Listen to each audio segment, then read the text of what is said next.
Welcome to Castle Hill at the start of Lent 2021. Let's take a moment to reflect. When I wonder if there's a God, I always look to the times when my mind wants to whisper, "Thank you," to someone. I mean, who do you thank for the contagious giggle of a toddler, or the way your children can crack your heart in half with just a smile?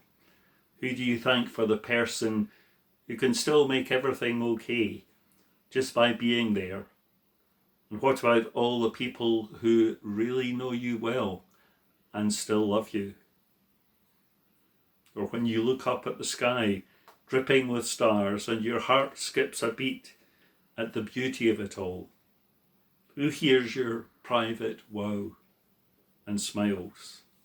I don't wonder, but it's God. Well pleased, that's what he tells us now. Take some time now to tell God what makes your heart sing. Feel free to whisper what you want to yourself. It'll get where it needs to go. For me today, looking at snowdrops sprouting in the man's garden at the front, white in the darkness, bringing hope. Because sometimes you just need to hear you're loved. Sometimes that's enough. Sometimes that's everything. And so at the start of Lent 2021, hear that. You are loved by God. Each and every one of you. Cherished, adored, liked. Just as you are. No exceptions. Follow Christ's footsteps. Walk into the wilderness and dance in the desert this Lent. Beloved of God, come with me on a journey. Words from Mark about the wilderness. At once the Spirit drove him out into the wilderness, and there Jesus remained for 40 days, tempted by Satan. He was among the wild beasts, and angels attended to his needs. Anything that's half approaching a desert is a long way from the green pastures of Ayrshire, and you certainly can't travel to a desert just now. And yet doesn't it feel remarkably like a wilderness, this current experience of lockdown loneliness? Wilderness isn't out of the ordinary for all countries, and in the Middle East it's part of the everyday environment. Just beyond the houses in any average village or town is the beginning of the desert. Just look around the corner and it's there. Not miles away, not a world away, but just around the corner, a constant presence and possibility. In such a land as that, the desert no longer seems exotic, but more like a part of everyday life. And Jesus' 40 days in the wilderness take on a rather different light. Suddenly, it no longer turns Jesus into the kind of exotic hermit that I, for one, could never be. It brings him closer to the kind of life that ordinary people like you and me mostly lead. The desert is there alongside the modern city and town, and you don't need specialist equipment to step into it. Perhaps this is all a bit like the way that some think of illness and suffering and even wickedness as things which affect only a few people. But many seem shocked by death, by shattered dreams, by broken hearts. Now, after over a year, I think I understand better that these things affect every human being that ever walked the earth. They're part of the normal landscape. You don't need to be an exceptional person to experience them. It's not the very tragic that go into the wilderness. In the end, we all do. Just as we all experience green places, city lights, quiet waters at other times. The wilderness is right next to us all the time. And I would suggest this year is one of these times we all have to go there. You might think this would be a depressing thought. I find it strangely comforting. Not in well, there's always someone worse off than you sort of way. That I've never found comforting. But in a solidarity kind of way. We are there for each other. We are in this together. The suffering, the dying, the troubled are not somewhere quite different from the joyful and the cheerful. We are all together in the one kind of place. None of us need ever feel exiled from community, alone, cut off, for even the worst wilderness is only a step away. We all go through the wilderness, even in more normal times. You don't have to be unusual to experience it. Any of us may be worried or unwell, surrounded by demanding people, frustrated at work. But now all of us are in lockdown. Perhaps home is a tense place to be. Maybe the demands of homeschooling or childminding, or of caring for somebody who's ill, or facing your own frailty, sometimes feel overwhelming. Maybe the loneliness is just too intense now, and you feel no one can quite find you. Whatever it is, if you feel that way, you know what the wilderness is. This is part of human life for all of us. The Christian faith has much to say to all of us at these times. We're not only Christians when we're in green pastures and beside still waters. A man called James Healy wrote this: "Whether we gaze with longing into the garden or with fear and trembling into the desert, of this we can be sure, God walked there first. And when we are challenged to face the wilderness, we do not face it alone.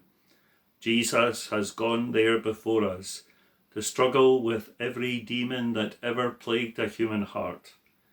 Face the wilderness we must if we would reach the garden. But Jesus has gone there. For the wilderness is always there, around the corner, in recent memory, and stretched out before us just now in the present pandemic. But be assured, God is there already and will stay with us. And some in our faith have even dared to say that God is particularly present in desert times and wilderness experiences. In Jesus' own time and in the tradition of faith in which he lived, the desert was not only a bleak wilderness, it's also the place where God is found. Moses took off his shoes in the desert. The people of Israel received the law in the desert. Jesus found his vocation and his identity as he wrestled with the demons in the desert places.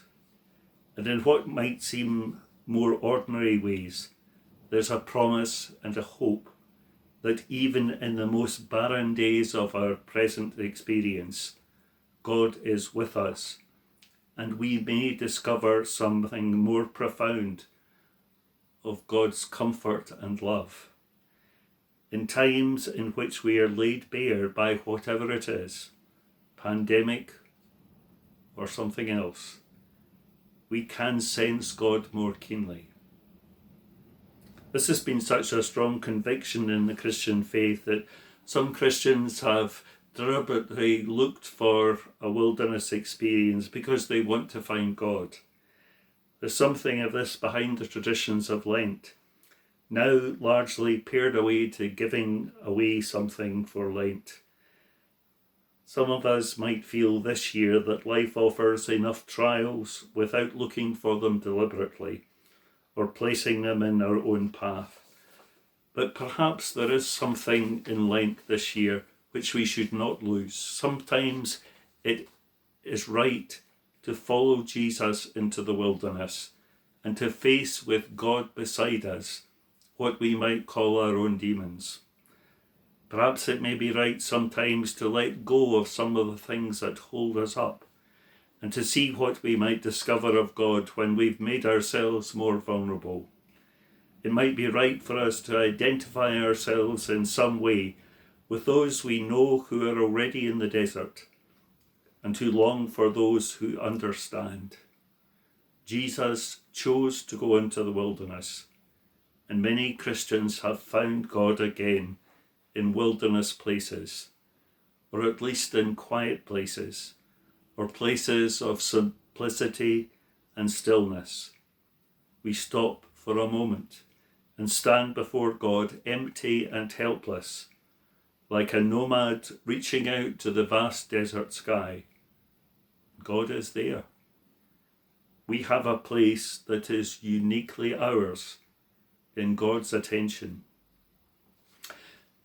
In Mark's Gospel, there is a sentence which doesn't find its way into the other Gospels. Maybe they couldn't quite fathom it. Mark tells us that Jesus was in the wilderness with the wild beasts, and the angels looked after him. Perhaps the story is about what it means to be a human being, to be between the wild beasts and the angels, to search for human identity. We all at times use that kind of language about other people. We know being a human is to be somewhere in between these places, sometimes to be one or the other, but sometimes to be both. Jesus is neither angel nor beast, not heavenly nor wild, but he's a human person, which is to be something else. Human beings are those who live in a space where holiness and frailty dwell so close together, where sorrow and joy come both upon us, where the wilderness and the garden are both experienced. We are creatures of earth and heaven.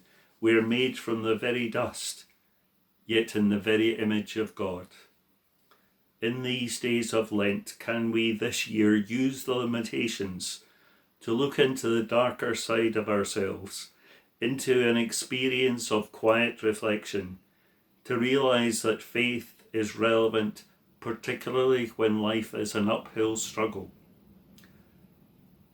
but only because we also look forward to the feast of Easter, when we will see more clearly that God comes to renew life, to make every desert bloom and every wilderness holy. Let's have a Lenten prayer. Loving God, may we lay down that which we do not need, but also that which we fear to let go, and trust you more. May we lay down this Lent. May we pick up that which we are scared to do, for we do not know where it will take us. But may we trust you more with that which we fear to trust you. May we pick up this Lent. May we let go that which we find difficult to do,